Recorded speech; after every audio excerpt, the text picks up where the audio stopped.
du travail et du pain, du travail et du pain. La crise vide les entreprises et remplit les soupes populaires. Sans allocation chômage, il reste la faim ou l'humiliation. Ceux qui ont encore du travail voient chaque semaine leur salaire baisser. Ce sont grèves, marches, manifestations.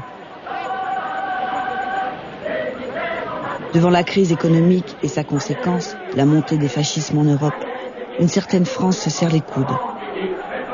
Les partis, les syndicats, les intellectuels de gauche se regroupent, lèvent le poing. Ils font front.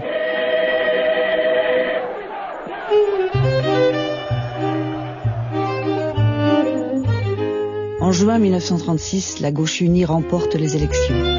La voici au pouvoir pour la première fois. C'est le Front populaire. Avant même la nomination du gouvernement de Léon Blum, 2 millions de salariés occupent usines, entreprises, grands magasins. Le gouvernement s'engage, la troupe n'interviendra pas. Les patrons sont terrorisés.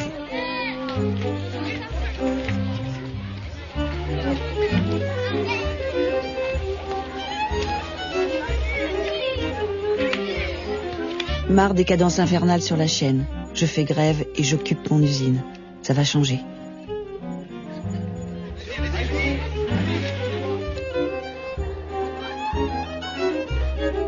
Je fais grève et j'occupe mon grand magasin, plein le dos des petits chefs. Je ris, je revis.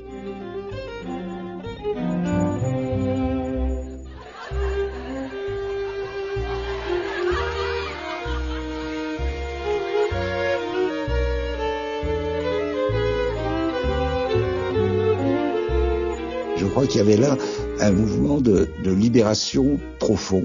Et donc qui a été permis effectivement par le Front populaire, étant donné que quand même, on l'a peut-être oublié, mais ce mouvement du Front populaire s'est fait dans un contexte très polémique, avec un antagonisme. S'il y a eu un moment qui a ressemblé à quelque chose comme une lutte des classes en France, c'est sans doute celui-là.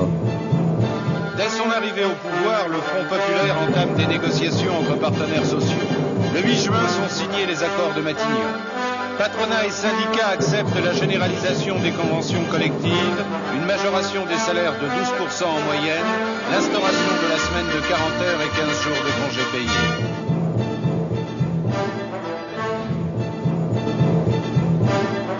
Ce qui change avec la loi de 1936, c'est que dans certaines conditions, l'État peut étendre la convention collective à toutes les entreprises qui sont, comment pourrait-on dire, dans le ressort de la convention collective. Extraordinaire. Extraordinaire en termes de garantie pour les salariés. Tous les salariés, désormais, vont bénéficier de la convention collective, que l'employeur soit ou non syndiqué. Cela n'a aucune importance. Qu'eux-mêmes soient ou non syndiqués, cela n'a aucune importance. Et puis, bien sûr, voici les premiers congés payés. À la veille de la Seconde Guerre mondiale, après tant de batailles, la vie du salarié a commencé à changer.